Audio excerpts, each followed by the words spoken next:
星期六咧就係 BC 省嘅省選投票日啦。咁所以今日咧呢個嘅省選特輯咧，我係你哋嘅節目主持人梁英年，同大家咧係講下呢個嘅省選嘅。原本咧我就安排咗咧兩個主要嘅政黨，就係 BC 新民主黨同埋 BC 嘅保守黨啦，兩個黨嘅黨領咧嚟我呢個節目，同大家講下佢哋最新嘅發展同埋一啲嘅政綱嘅。咁但係咧喺個節目開始之前冇幾耐咧，新民主黨嘅黨領辦公室咧就打電話嚟話唔好意思，唔嚟得啦。Mr. Eri 咧就嚟唔到呢個節目，所以唔緊要，我仍然有另外一個黨嘅黨領，就係 BC 保守黨嘅黨領咧，係 Rustad 咧就嚟咗我哋節目同大家講下而家最新嘅發展㗎。咁所以呢個節目咧唔好話我唔公平㗎啦，俾晒機會你㗎啦，你唔嚟你嘅事，咁我就將呢個時間咧都交埋俾 BC 保守黨嘅黨領 Rustad. Thank you very much for coming to the program, Mr. Rustad. Thank you. So I just explained. I tried to be fair and invited both party leaders to come to the program, but Mr. Eri's office said, "Oh, I'm sorry, we can't come to your program at the last minute." So I'm giving all the time to you. Okay.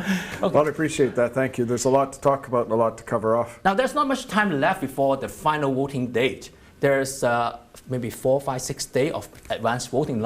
People already voted. I don't know who they vote, it doesn't matter, but we still have a chance. On Saturday is the last voting day. I encourage more people to come to vote. Last election, the participation rate was not that great, so we hope to boost up the participation rate. More people come to vote. Now, well, we are seeing record turnout right now in the advance polls. Oh yes. And so it looks like it's going to be a very good turnout for this election. And I think it's a very important election for British Columbia. Now, there's something that when more people is so eager to vote in the election, that means something they want to show, something they're not very happy. That's why they come out to vote. Usually it's because they want change. And when we're looking in British Columbia, we look at all the problems that we have here, whether it's the drugs in our streets, whether it's crime, whether it's an economy that's in shambles, whether it's the high taxes.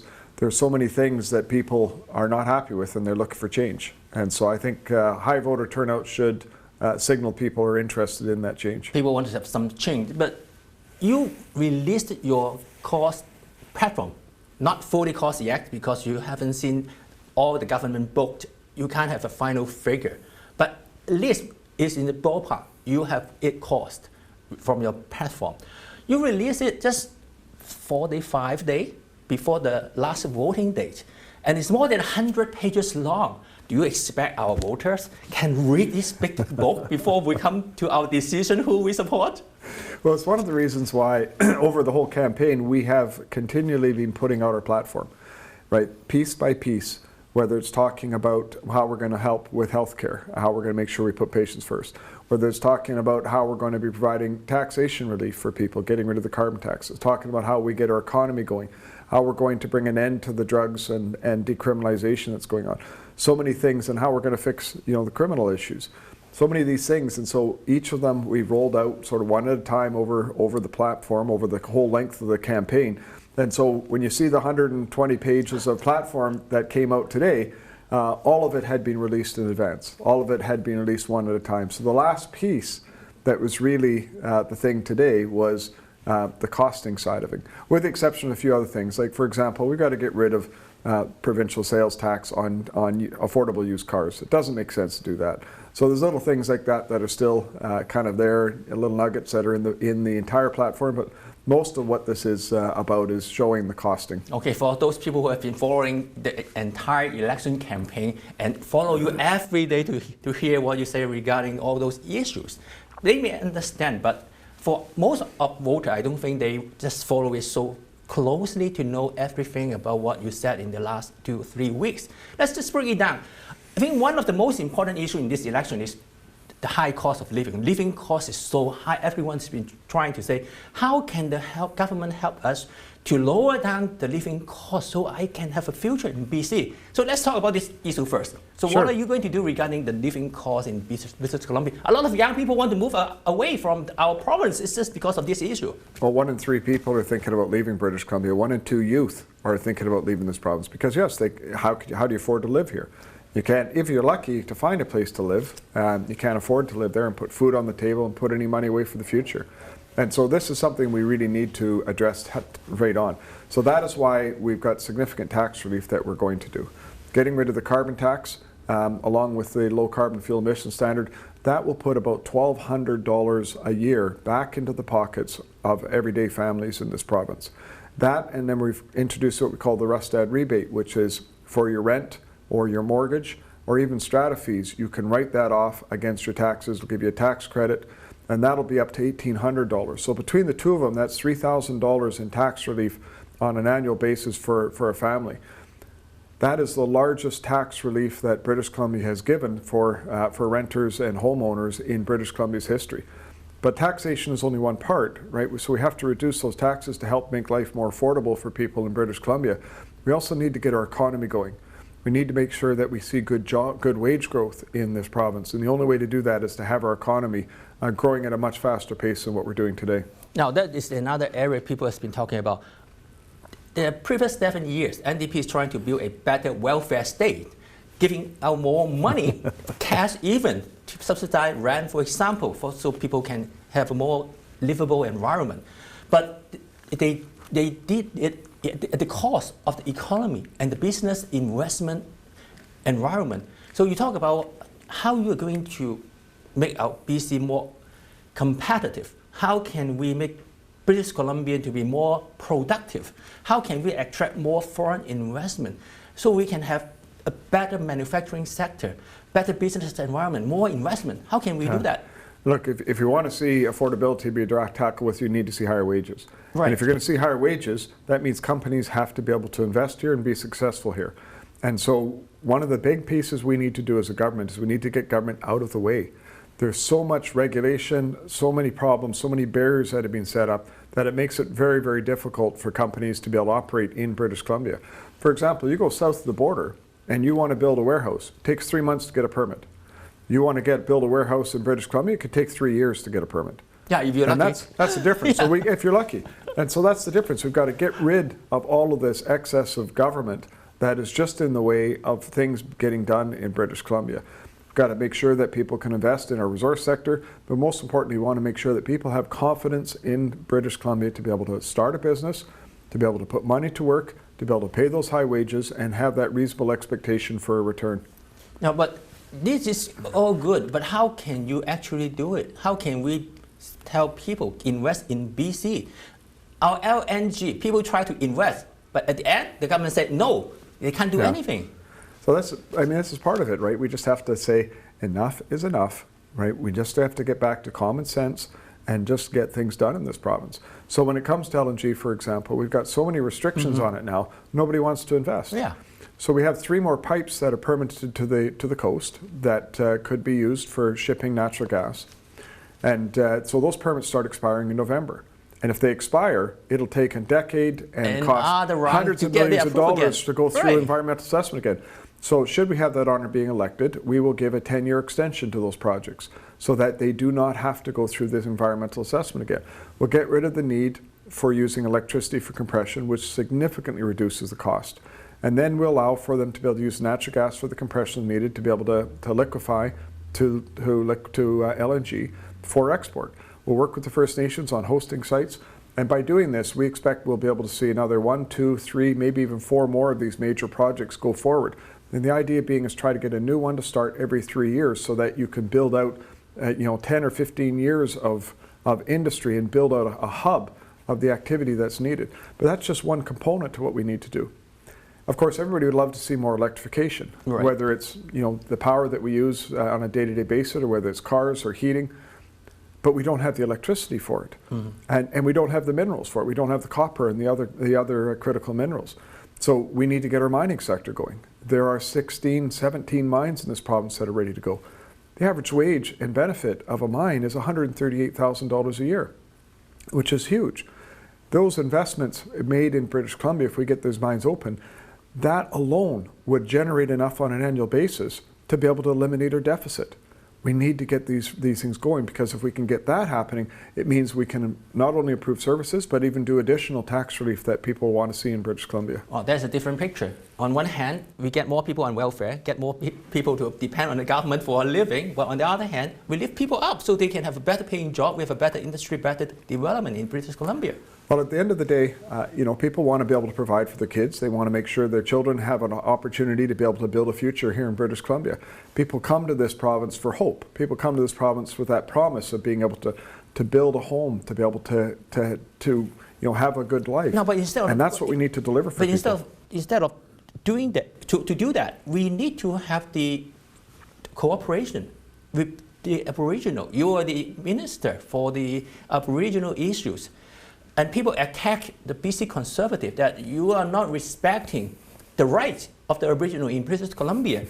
For example, the UN DRIP, the UN Declaration of the Indigenous Rights, and how are we going to share our resources, our economic future with our Aboriginal people in British Columbia? Yeah. So one of the things I'm very proud of when I was minister is the fact that I signed 435 agreements with First Nations. And it was all around unleashing the potential of our economy so that First Nations can move from managing poverty to managing prosperity. And we want to be able to do the same. We call it economic reconciliation. Open up the potential of all First Nations based on whatever objectives they want to try to achieve for their people. Come in with government to support this so that we can unleash that potential for First Nations to be able to fully succeed economically. And by doing that, we will succeed in improving lives for both Indigenous and non-Indigenous alike. And it's an important piece. Reconciliation can't be to take from one group to give to another. Reconciliation has to be to expand the opportunities so that both can prosper and be together. Otherwise, you create friction, and friction ultimately leads to all kinds of problems. So we don't want to do that, which is why we need to move beyond the DRIPA legislation, and we need to be focused on working with First Nations and unleashing that full potential. So you're not supporting the legislation to keep the Aboriginal in a poor situation, but try to lift them up to enjoy the economic benefit of British Columbia. Well, I look at it this way. The First Nations were entrepreneurial. They were very successful in the way that they lived their life until we came along, until colonization came along. And then, of course, we decided to have this socialist experiment to say that government was going to look after everything for them. They would own the homes, they would own the land. They wouldn't be even allowed to own land. That was the way we treated First Nations, and it was wrong. It clearly has led to problems. And so this is what we need to do: is get away from the government, trying to run the lives of First Nations, and instead empower First Nations, support them in their dreams and hopes about being able to build a future. That has the much, much higher potential for success, and move away from many of these serious social issues that we're seeing with on reserve with Indigenous people. Now, a lot of people have been criticizing the NDP government that they are not friendly with the private business. It seems that everything has to be government run, and private business take a second row seat, not the front row seat. But is that the way that we should move forward? Just for example, you talk about the ICBC. You want to have competition in the auto insurance business. But the NDP put on political ad and said, you are trying to break out ICBC. Do you want to have private insurance to jack up our insurance rate? You want to get rid of the no-fault insurance, so everyone have to pay more in our insurance. Is that the way you go to get more money to the private business? Those are just lies. And this is unfortunate. What we've seen in this campaign is every single day in this campaign we've seen David Eby out lying about us and about what's actually going on. And so when it comes to ICBC, we want to keep ICBC, but we want to make sure that we protect the younger driver and the older driver so that there's the balance, set those rules in place so that, and then allow competition to come in and operate under the same rules.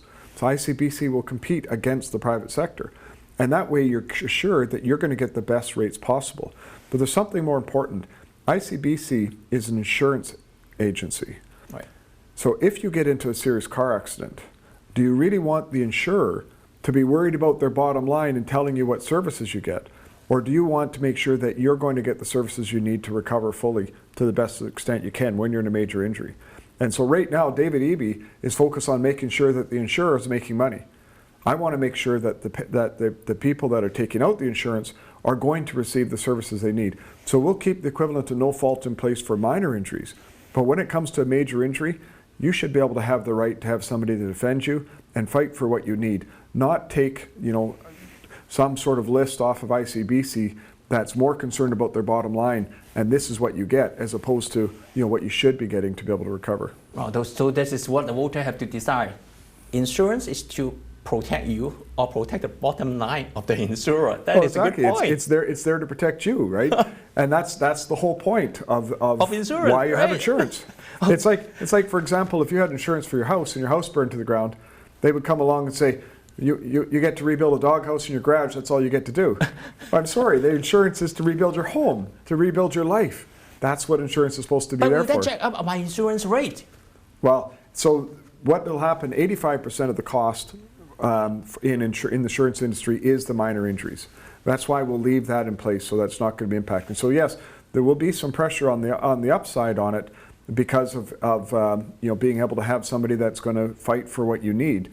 But that's why we're interested in competition, to make sure that we get the best rates possible in British Columbia by having ICBC being able to compete against the private sector.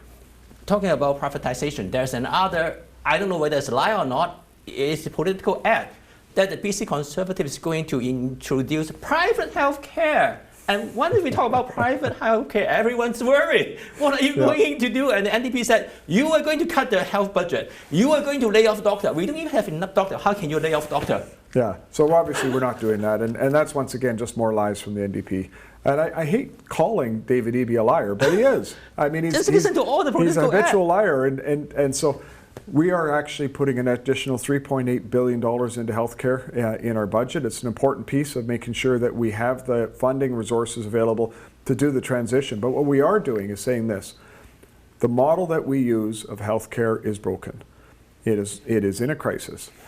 We want to make sure that the funding and support is focused on the patient, not on the system. And what we're going to do is use the European model, the European style, which is universal health care, just like we have today. One payer. The government pays for all the services. But the services will be delivered by both government and non-government agencies. And by doing that, you're going to get better innovation. You're going to get a better opportunity to retain healthcare professionals and attract new healthcare professionals. And you can significantly reduce the administration component, which is causing huge problems and delays for doctors and our healthcare workers.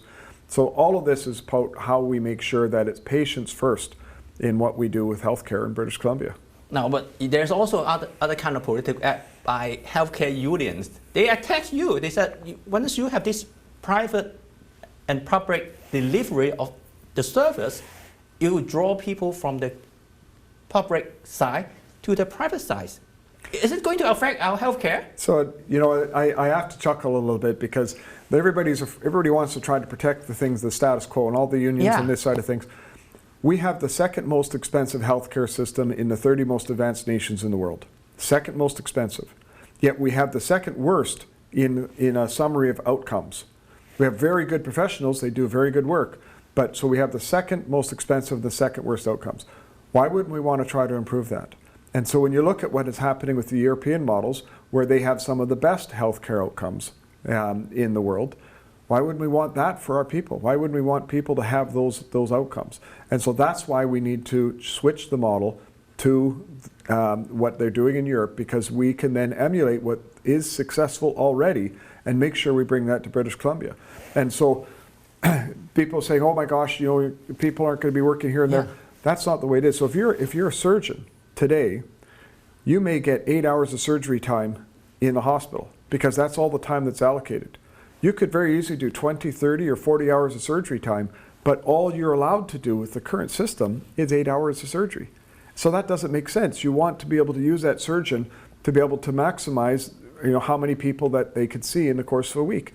So this is why it opens up the potential of more of our healthcare workers being able to do better services for people. Now, just for argument's sake, even the Green leader said, we cannot continue with our present system, our status quo. We need to change. Right now, we have more management than people delivering the service.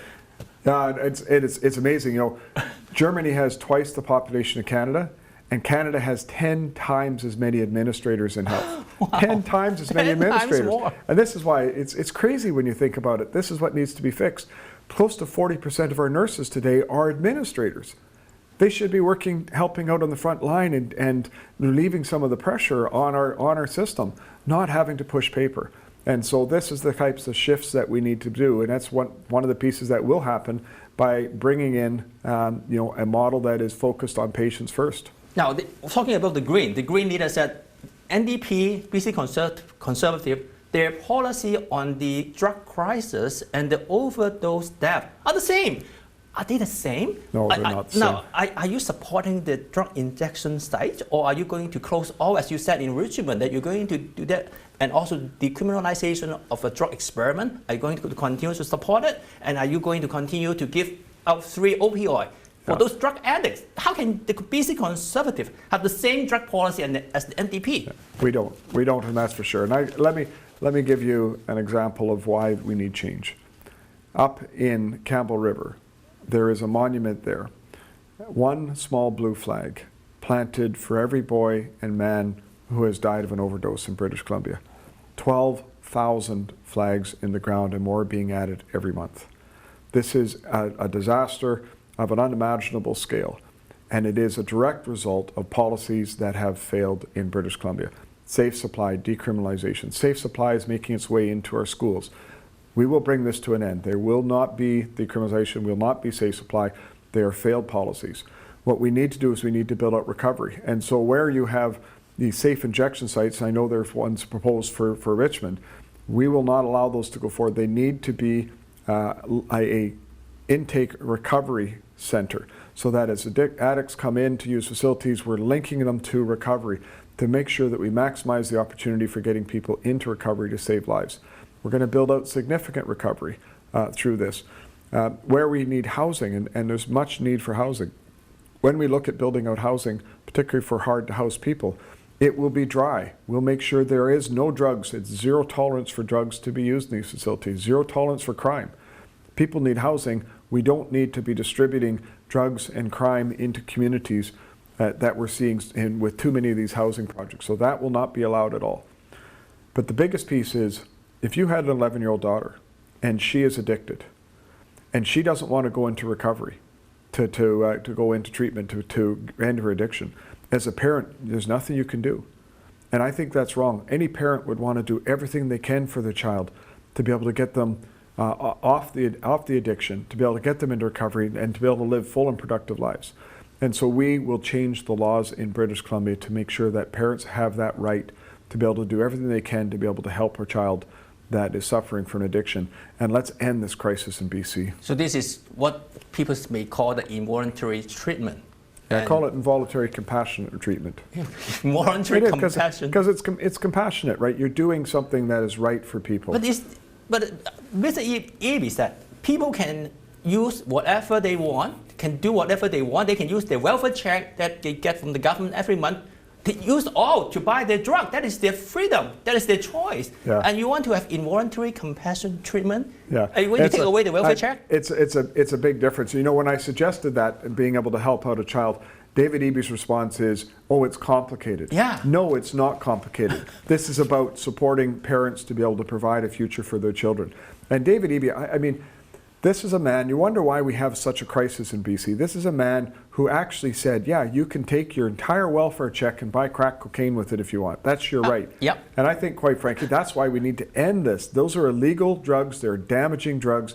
They are hard. They kill people. We need to bring that to an end, not support people to go out and use the money that should be there to be able to help them, you know, with their lives, to go out and buy drugs. That should not be happening. It is a difficult issue. It's not easy. It's complex. You said compassion is to get people off drug. But on the other hand, we have a compassion club in Vancouver. They are in court right now and arguing that we should give drug to those people. So look at what is happening around the province. The tent cities that are popping up everywhere, the drugs that have been spread throughout the city. Take your child to go to, go get an ice cream. You're sitting there with your children having an ice cream and sitting outside on the bench with somebody there smoking a crack pipe. I'm sorry, that is not okay. That is not what British Columbia should be. But people may be smoking cigarette, people may be smoking cannabis, and one more, just smoking crack. There's a big difference between these hard drugs that are life-altering, that are damaging to people, versus something like a cigarette. There's a big, big difference with it. And you know, it's funny, we've got a law in BC, I can't walk down the street drinking a beer, but it's okay if I walk down the street smoking a crack pipe. Yeah. That's crazy. And speaking of that, plastic straws versus paper straws. Everybody hates paper straws, right? They break down, they're horrible, right? Which is why we'll bring plastic straws back. But you know, you could have a drug like cocaine out on the table with a plastic straw. Yep. One of those is illegal in BC. And it's not the cocaine, it's the plastic straw that's illegal. This is crazy. Like, this needs to come to an end. Well, when you talk about taking our kids to have ice cream on the street, they're saying it's not even safe to take the kid to have an ice cream on the street because of all the random attacks that happened recently. Yes. On our street, near Station Station, people got attacked and got even killed by strangers. You know, how are you going to deal with that issue? It's very important. So there's a number of things to say about this. It's very, very important that we make sure that there is no hate in BC. There should be no anti-Asian hate. There should be no anti-Palestinian. There should be no Islamophobia. There should no be anti-Semitism. We should make sure that we take a very strong stance against hate. People come to British Columbia to build a future. They should be able to be safe. They should be able to be welcomed in this province. So many different peoples and cultures. It's made this beautiful place that we call British Columbia because it is such a mix of all these people. That's the first thing that we need to do. The second thing, though, is we need to make sure that we deal with these criminals that we have in our society. 20% of the criminals are committing 80% of the crimes. These prolific offenders, we need to get them off the street. We need to be able to empower our police and support our police to be able to have a civil society. So we're going to be pushing for guaranteed minimum sentencing and bail reform to help deal with this. And in BC, we're also going to make sure that we've got the court time and the sheriffs in place so that we can get people into the courts within a week or two for these prolific offenders, not waiting 18 months while they rotate around and keep going back out and committing crimes. Enough is enough. We have to bring this to an end so that people can be safe on the streets, businesses can operate in safety, and people can have confidence to be able to go back downtown and shop and not have to be looking over their shoulder all the time. Now, but we also have to realize some of those crimes are committed by people with mental illness. There are people with mental illness. We have done that experiment. We closed Riverview Hospital and Yes. said we should have those mental sickness people in our community, trying to rehabilitate them to come into the society.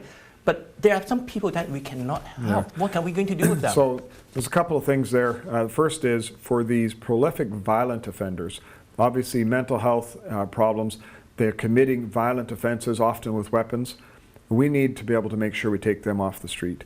I talked to a family in Surrey called the Dunn family, and one of these prolific offenders that had been charged many, many times with weapons offenses was let out and killed their daughter tragically. Oh.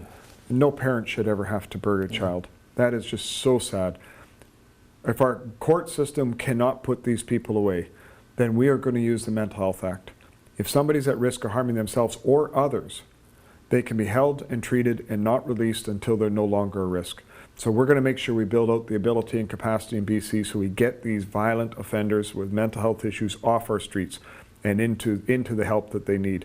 And so what we're going to do with Riverview, which is the old site that was used for sort of long-term care, we want to repurpose it and work with the federal government to actually make it a center of excellence for long-term care for people with mental health, with people with severe brain injuries because of these drugs that are being done, so that we aren't having them out living on the street and they can be looked after properly. Now, we still have so many issues we want to talk about. For example, how the provincial government can help the municipalities to build more houses, whether it is what we are doing now or there's something better to do it. We don't have enough time, and then election day is this Saturday, only 2 days from now.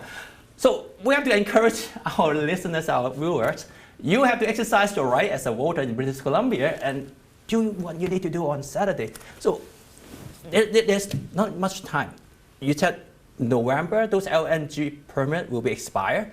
Yes. It's now already October. So if we don't do it, if we don't it'll do be this, gone. if we don't elect a Conservative government and we don't move forward the order in council to do that, then they will expire and they'll have to go back in. That'll be a delay. It'll be another, not 3 years, maybe 10 years. Well, it's guaranteed it'll be, if anybody even tries to do it again, because the reality is with the expenses and the hostility we have from our current government, I'm not sure anybody would want to try to go through that process. But you know, when you touch on housing, and I know we're close to running out of time, it's very important to know that we need to build out this housing in British Columbia. We have a shortage of housing. But more importantly, we have people that have a lack of confidence to even buy houses in British Columbia because they don't know if they're going to stay here. And they're not building. And so we're not building the housing. Stopped all their projects. 30% of housing starts, we've seen a 30% decline of housing starts just this year alone, at a time when we should see housing starts double. And it's because David Eby has made it too difficult to do. So we're going to make sure we work with communities, we support the housing, we get rid of all these delays and problems that are there. We're going to bring in some money to be able to support cities to do the infrastructure that's needed so that we can get the housing built, and especially for rental housing, because we need significant improvements in our rental housing. So I'm good. I know you're going to run, and in the next 24 to 48 hours, that will be crucial time. So thank you very much for coming to the program, Mr. Rustad. Thanks very much. And all I can say to people, please go out and vote, and let's make sure we bring common sense back to British Columbia. Okay.